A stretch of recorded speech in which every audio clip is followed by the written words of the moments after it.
What's going on YouTube? JamieTheKid00 here, and I'm coming back to you guys with something a bit samey. I'm going to be coming to you guys with another rendition of a Geargia deck profile, but I'm trying something completely different. As you will have seen, a lot of players nowadays have been playing Karakuri Geargia, which is the Geargia deck which revolves around abusing Geargia armor to produce lots of Karakuri synchros. Now, I'm testing out a build which is slightly different, which revolves around the old principles of gadgets. But instead of using gadgets, it uses the Geargia engine. So this is going to be Geargia Machina, and I'm going to talk through a few of the ideas that I've had when building the deck. This hasn't been net decked per se. This has just been how I feel that a control version of the deck should go. So I figured we'd best get into it.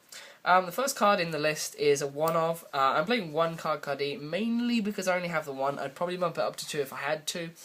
But this card serves a various number of purposes. One, if you draw this at any point where the game is slowing down for you, the game is getting stale, you can just drop it, set any back row card you're holding, ditch it, and draw two. That is your turn simplified. You've +1, done.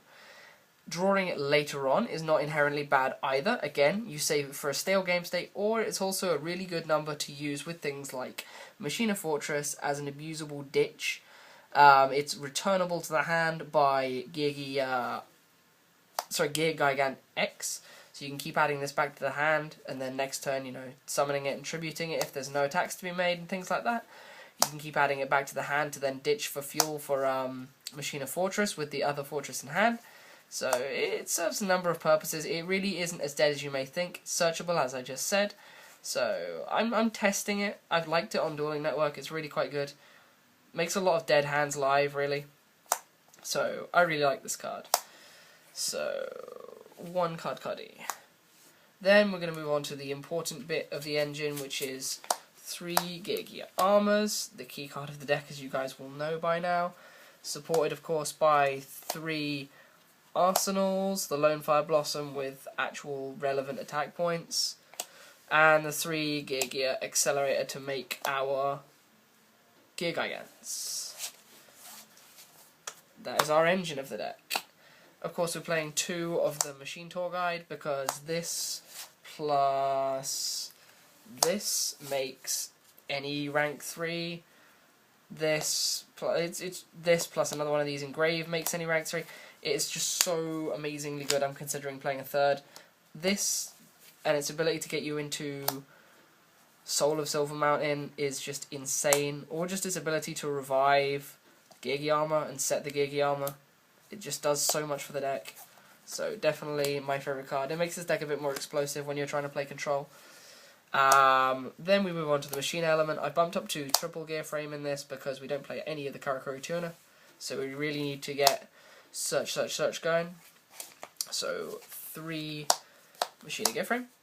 We're then playing double fortress. I've considered bumping this up to 3, but I kind of don't have 3.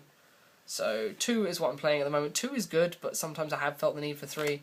So maybe I'll play 3 on tournament day. I just don't know. And then I'm playing the 1 cannon, just because it's a 1 card drop to get this back, and it makes the 3rd search off of gear frame live. So if I'm searching gear frame off of a Gigant, I can at least get this to hand to keep the plus engine going. And it's just a really good card. Then for the hand traps, we play double Veiler and 1 Gauze. Even though we play a lot of traps, this is still incredibly alive. And it makes Big Eye, which I'm going to get to in a bit. On to the spells. This is fairly simple. We play 1 Reborn, 1 Dark Hole, 1 Storm, 1 Book, and 1 Avarice as our one-offs. For our multiples, we play double Duality because the deck is a lot slower and we don't special summon as much, so Duality is live. It has clogged a little bit, so it might be a card to side out, but it's definitely a really good card game 1. And then I play the triple Space Typhoon, because you don't want your plays getting stopped when your advantage engine is rolling, believe me. And Skill Drain is a card. Skill Drain is a really big card at my locals, so I hate Skill Drain. Hence why we play MSTs. That is the spell lineup. Not too much. The traps are as follows. Play the 1 Road, because we play a heavy trap lineup, and also our boards will get torrentialed. So it's a good card, and Dark Hole and things like that, so it is a really good card. I'm teching the 1 Compulse. Not much else to say, I didn't have room for more. Play double Deep Prison. double bottomless. I'm going back to bottomless now because it's been testing well.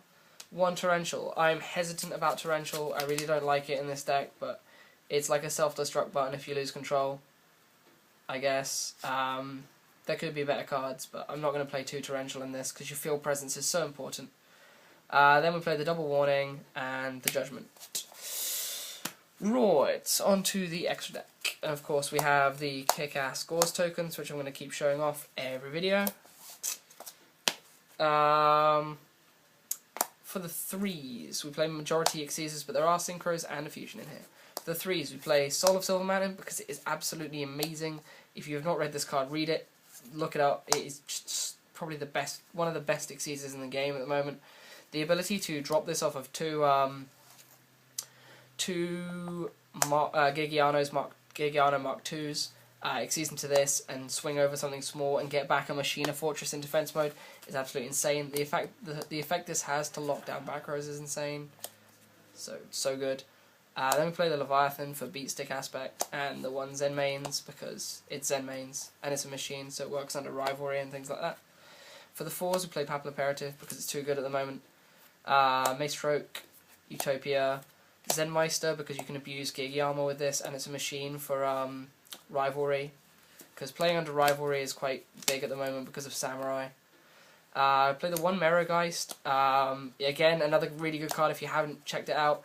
Deals with things like Sangan, Tomato, Giant Rat, anything that just activates when it's destroyed. This deals with it so well, so definitely give this a look because it's such a good card. Again, it's something that you wouldn't make very often, but when you know what's set, if you can make a read on what's set, this will do so much for your deck. 1 Pearl for Gozen Match, because you need a beat stick under Gozen Match, and then 2 Gear Gigant Cross, as it's called in the OCG, or Gear Gigant X, as everyone calls it. Single best card in this deck. Generates so much advantage, and even gets stuff back when it leaves the field. The best thing is that it searches from the grave as well. I misread it and didn't realise it did that when I first played it, so now it's infinitely better. And the fact that when it leaves the field for any reason, it gets back a Geargiano Mark II. Just so good. Then we play the number 11 Big Eye, which is the only high rank Xyz that we play. It's so good. Every time I've dropped this, I have won a game. It's so good for running into a field if you've got 2 fortresses out, or a way to get to 2 fortresses, or a fortress and a gauze out. You run into your opponent's open field, they drop their gauze, you're all fine. You deal as much damage as you can, killing the token, and then you drop this and steal their gauze for yours. It's just so good, and it steals so many things. I've stolen gauze, Scrap Dragon, so many different things on Dueling Network in my testing this week. It has been so good. So, probably one of my favourite cards in the deck. Then for the Synchros, we play 1 Catastor. I couldn't think of a 13th Xyz to play that I wanted to play more than a Catastor, because there's so many 4s and Veiler in this deck. I felt that Catastor would just be a really good choice, and I haven't played it in ages. So, just a really good card. Then we play the 1 Stardust for the Gozen matchup. So not the Gozen matchup, sorry, the Starlight Road. I'm not sure where Gozen came from there. And then we play the 1 Fortress to round off the extra. And then one other thing I want to talk about. I have not built a side deck for this yet, but the one-sided card that I am considering is Proto Cyber Dragon. Now, this card is kind of controversial. Some people like it, some people don't. The key idea behind this is the fact that it can be searched by Gear Gigant. That's basically the idea that I'm playing it. It's not as versatile as Cyber Dragon, and it's not as one-card droppable muscle power as Cyber Dragon, but the fact that in the mirror this card can be searched by Gear Gigant makes it really potentially potent. I'm siding this alongside Cyber Dragons, so we'll see how it tests. I don't know, might be good, might not. Let me know your thoughts on this. But yeah, guys, otherwise that's about everything I want to talk about. Any other feedback on this, feel free to let me know. If you think I should play 3 Fortress, let me know. I'm still undecided on that. Probably will, but I really don't know. And also your thoughts on the card choice, if you feel that it's just annoying and it should be cut for consistency, or if you think it's a good idea. But yeah, give me feedback on this, because I'm interested to try it out with different variants before locals, because this is probably what I'm going to play at locals. But otherwise, yeah. I'll see you guys with hopefully something more original. I just ordered in 3 German copies of Structure Deck Realm of the Sea Dragon Emperor, or whatever it's called, the water structure deck. So I'll probably do an opening of that, tell you all the funny names, and you can listen to me pronouncing them wrong.